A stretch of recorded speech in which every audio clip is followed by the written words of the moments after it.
Математикалық сауаттылықты 7 сабақта 100% үйреніп алыңыз. Математиканы ең қызық жолдармен түсіндіремін. YouTube каналыма тіркелуді ұмытпа. Сәлем балалар, жалпы математикалық сауаттылық пәні 7 бөлімнен тұрады. Осы 7 сабақ бойы менімен бірге болсаңыздар, тесттен 100% ұпайды жинап шығаласыздар. Егер сұрақтарыңыз немесе ұсыныстарыңыз болса, комментарийге жаза кетіңіздер. Ал ендеше бірінші сабағымыздың тақырыбы логикалық есептер.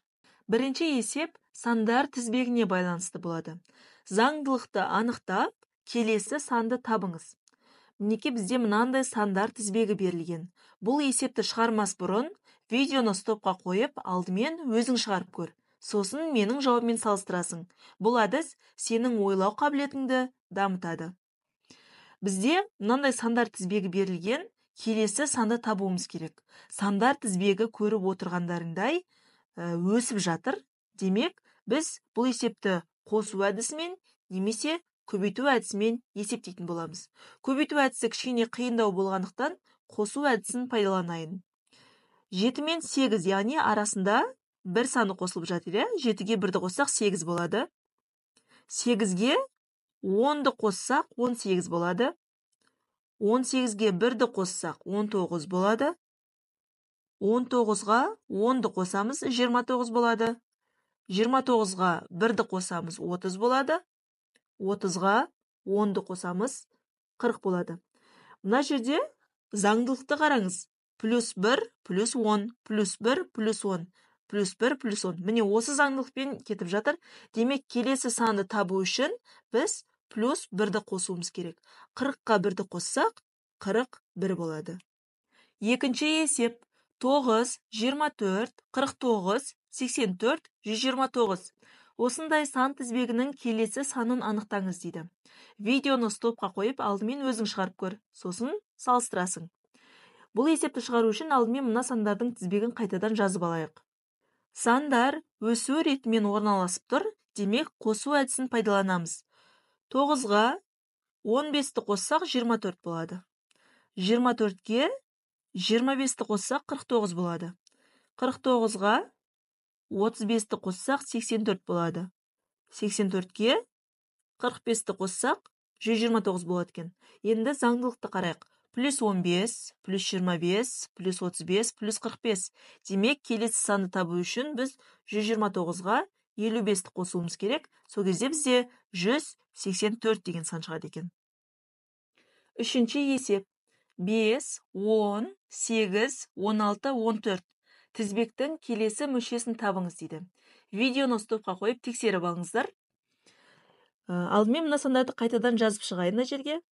Бұл жерде 5-ке 2-ні көбейтсек 10 болады. 10-нан 2-ні азайтсақ 8 болады. 8-ді 2-ге көбейтсек 16 болады. 16-дан 2-ні азайтсақ 14 болады.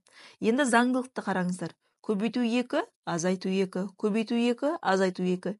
Демек, келесі санды табу үшін біз 14-ті 2-ге көбейтуіміз керек. Сонда біздің жауабымыз 28-ге тең болады екен. Төртінші есеп 1, 3, 7, 15. Осындай тізбектің 7-ші мүшесін табыңыз дейді. Алдымен өздеріңіз тексеріп көріңіздер. Тізбек өсу ретімен орналасқандықтан біз қосу әдісін пайдаланамыз. 1-ге 2-ні қоссақ 3 болады. 3-ге 4-ті қоссақ 7 болады. 7-ге 8-ді қоссақ 15 болады. Яғни заңдылық 2-нің дәрежелері болып тұр. 2-нің 1 дәрежесі 2, 2-нің 2 дәрежесі 4, 2-нің 3 дәрежесі 8. Келесі санды табу үшін біз 2-нің 4 дәрежесін жазуымыз керек. Ол 16-ға тең. Демек, мына жерге 16-ға қосамыз. 15-ті 16-ға қосатын болсақ, 31 болады. Мінекей 5-ші санды таптық. Енді келесі санды табу үшін біз 2-нің 5 дәрежесін есептеуіміз керек. 2-нің 5 дәрежесі ол бізде 32-ні береді, ал 31-ге 32-ні қоссақ 63. 6-ші санды таптық. Бізге керегі 7-ші сан. Демек, біз 2-нің 6 дәрежесін есептейміз. 2-нің 6 дәрежесі бізде тең болады 64-ке. Демек, біз келесі санға 64 деген санды қосамыз. 63-ке 64-ті қосатын болсақ, 127 болады. Міне осы бізде жауап. 5-ші есеп 155, 127, 113, 106. Мінекей осындай сан тізбегі берілген. Келесі санды анықтаңыз дейді. Алдымен өздеріңіз тексеріп алыңыздар. Бұл сан тізбегі бізде кемімелі, яғни азайып жатыр. Ондай кезде біз азайту немесе бөлу амалын қолдануымыз керек. Бөлу амалы кішкене қиындау болғандықтан азайту амалымен есептеп көрейік. 155-тен 28-ді азайтсақ, 127 қалады. 127-ден 14-ті азайтсақ, 113 қалады. 113-тан минус 7-ні азайтсақ, 116 қалады. Енді заңдылықты қараңыздар. 28, 14, 7. Яғни 28-дің жартысы 14, 14-дің жартысы 7, ал 7-ның жартысы бізде 3,5. Демек біз келесі саннан 3,5-ді азайтып тастауымыз керек. 106-дан 3,5-ді азайтып тастайтын болсақ, 102,5 деген сан шығады екен. 6-шы есеп. Сұрақ белгісінің орнына қандай сан қойылу керек? Бізде мынандай сандар тізбегі берілген. Осы тізбектен x-тің және y-тің орнындағы сандарды табуымыз керек. Сосын сол x пен y-тің мәндерін көбейткен кезде қанша болатынын табыңдар деп тұр. Алдымен өздерің шығарып көріңдер. Бұл жерде бізде аралас сандар болып тұрғандықтан бірде көбейеді, бірде азаяды, иә? Біз мынандай амал қолданамыз. Яғни 9-дан 2-ні азайтсақ, 7. Міне біреуін тастап өтеміз. 7-ден 2-ні азайтсақ, 5. 5-тен 2-ні азайтсақ, 3. 3-тен 2-ні азайтсақ, демек осындай минус 2 деген заңдылық орындалып жатыр ғой. Демек 3-тен 2-ні азайтсақ, x-іміз біздің 1-ге тең екен. Енді мына сандарды есептейік. 13, 13-ке 3-ті қоссақ, 16. 16-ға 3-ті қоссақ, 19. 19-ға 3-ті қоссақ, 22. Демек, бұл жерде бізде плюс 3 деген заңдылық жүріп жатыр. Демек, 22-ге біз 3-ті қосуымыз керек. Сол кезде y-іміз тең болады 25-ге. Бізден сұрап тұр, бірақ x пен y-тің мәнін, көбейткендегі мәнін сұрап тұр. X-іміз біздің 1-ге тең болды. Көбейту, y-іміз біздің 25-ке тең болды. Ал 1 мен 25-ті көбейтсек, 25 шығады. Келесі есептер бізде фигураларға байланысты болады. Егер де дәл осы тақырыпта есептер қажет болса, онда мен описание бөліміне ссылка қалдырамын, сол жерден таба аласыздар. 7-ші есеп, сұрақ белгісінің орнындағы санды табыңыз дейді. Алдымен өздеріңіз стопқа қойып, видеоны тексеріп көріңіздер. Бұл жерде мынандай заңдылық жүріп жатыр. Қараңыздар, 12 мен 4-ті қоссақ, бізде 16 болады. Ал 2 мен 14-ті қоссақ та 16 болады. Екеуі тең болды. Енді дәл осы заңдылық екінші фигурада да жүру керек. 2-ге 6-ны қоссақ 8 болады. 3-ке 5-ті қоссақ 8 болады. Екеуі тең болды. Енді біз сұрақ белгісінің орнындағы санды табу үшін 9 бен 8-ді қосамыз 17. Ал мына жерде 17 шығу үшін біз 13-ке 4-ті қосамыз. Немесе 17-ден 13-ті азайтамыз. Сол кезде 4 шығады. Демек, сұрақ белгісінің орнында бізде 4 деген сан болу керек екен. 8-ші есеп. Заңдылықты анықтап, x-тің мәнін табыңыз. Алдымен өздерің шығарып көріңдер, балдар. Ал мен жолын айтайын. Бізде мынада 3 бұрыш берілген, мына x-тің мәнін табуымыз керек. Қараңыздар, мына астындағы екеуінің 2 мен 4-тің көбейтіндісі бізде жоғарыдағы 8-ге тең болады екен. Онда 4 пен 3-тің көбейтіндісі жоғарыдағы 12-ге тең болады. Міне x-ті таптық, бірақ біз тағы да бір жолын тексеріп көрейік. 8 бен 12-ні көбейтсек, жоғарыда 96 шығады ма екен? Дұрыс шығады. Демек, біздің x-іміз тең болады екен 12-ге. 9-ші есеп. Бізде мынандай өрнек берілген, фигуралар өрнегі.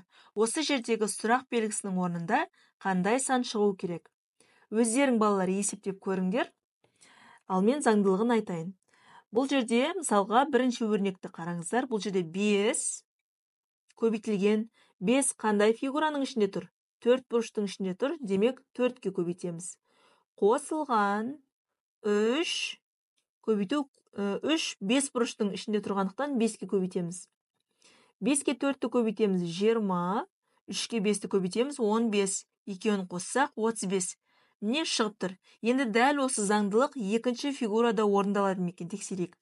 9-ды көбейтеміз, 3 бұрыш болғандықтан 3-ке көбейтеміз, Азайту 8-ді көбейтеміз 4-ке. 9-ді 3-ке көбейтсек 27, азайтамыз 8-ді 3-ке көбейтсек 32. Тең болады 27-ден 32-ні алсақ, минус 5 шығады. Мінекей шығып тұр. Енді дәл осы заңдылықты пайдаланып, біз мына жерді есептейік. 7 көбейтілген, 7 5 бұрыштың ішінде тұр, 5-ке көбейтеміз. Қосылған 6 көбейту 6 3 бұрыштың ішінде тұр, демек 3-ке көбейтеміз. Азайтылған 2 көбейтілген 2 4 бұрыштың ішінде тұр екен, 4-ке көбейтеміз.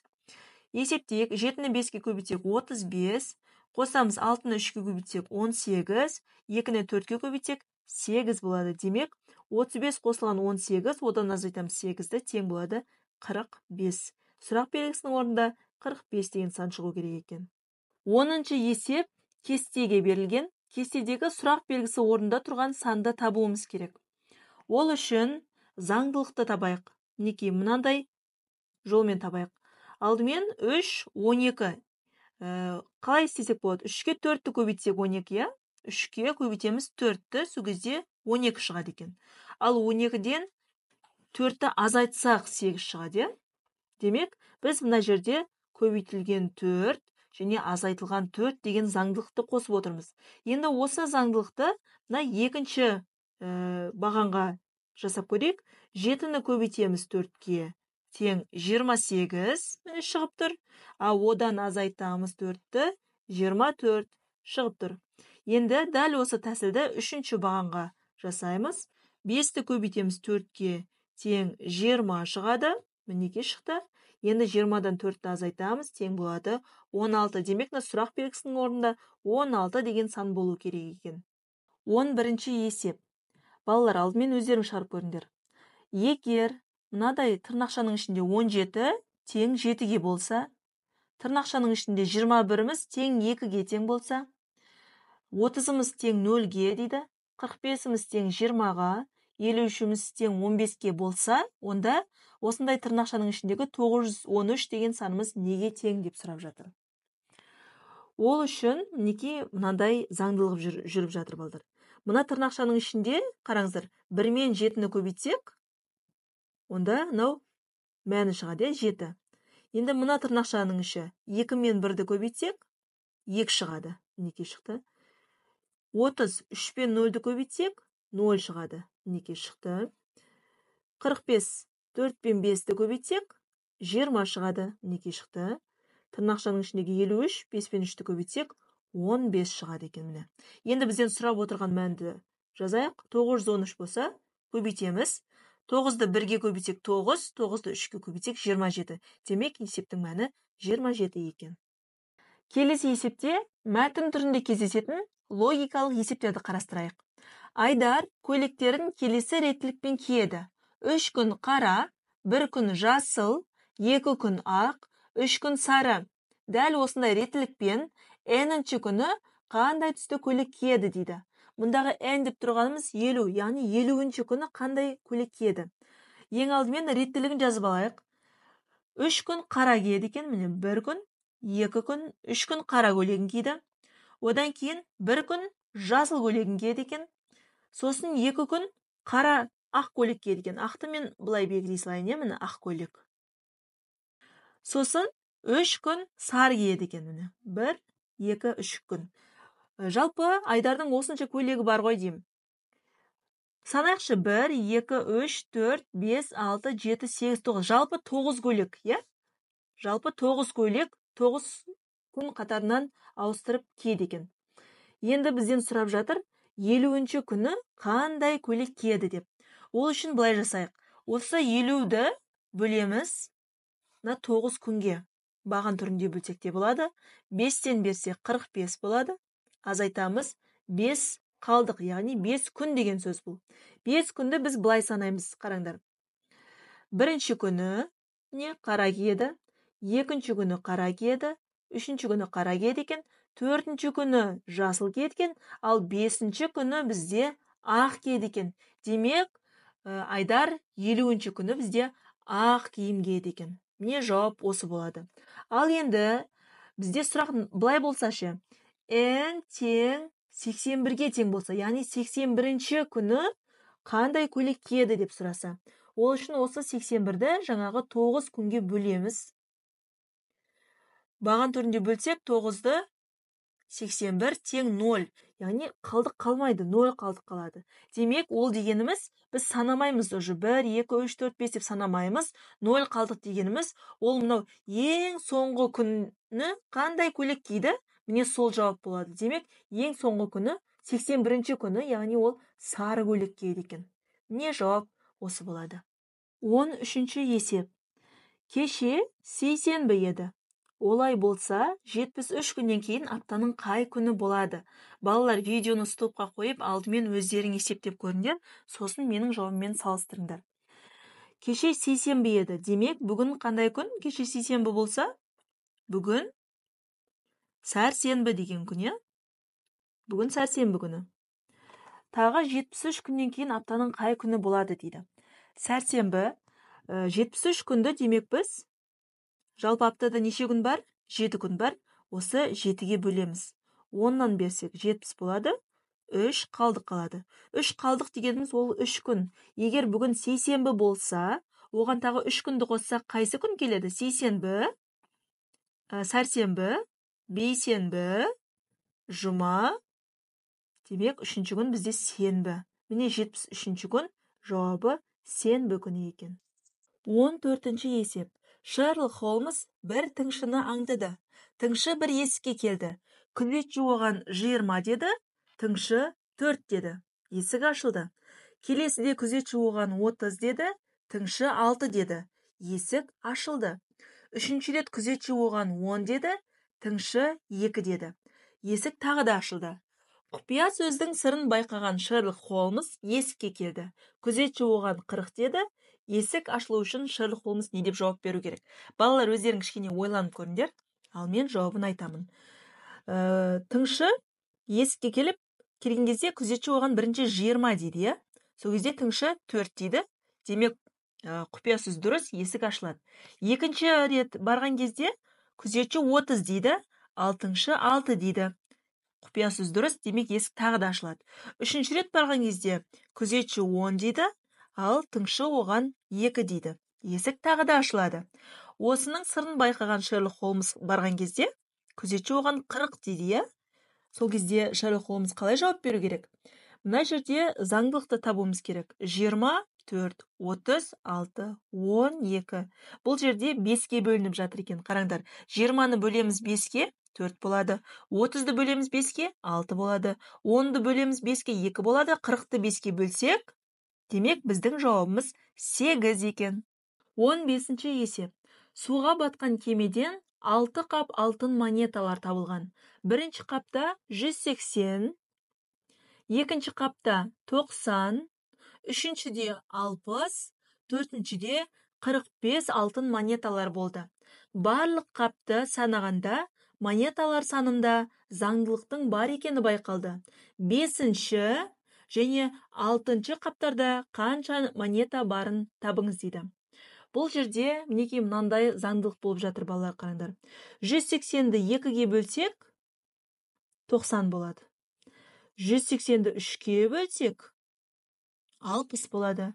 180-ді 4-ге бөлсек 45 болады. Ал енді 5-ші санды таба аласыңдар ма? Ол үшін 180-ді 5-ге бөлуіміз керек. Сол кезде 36 болады екен. 6-шы санды табу үшін 180-ді 6-ға бөлеміз. 180-ді 6-ға бөлсек 30 шығады.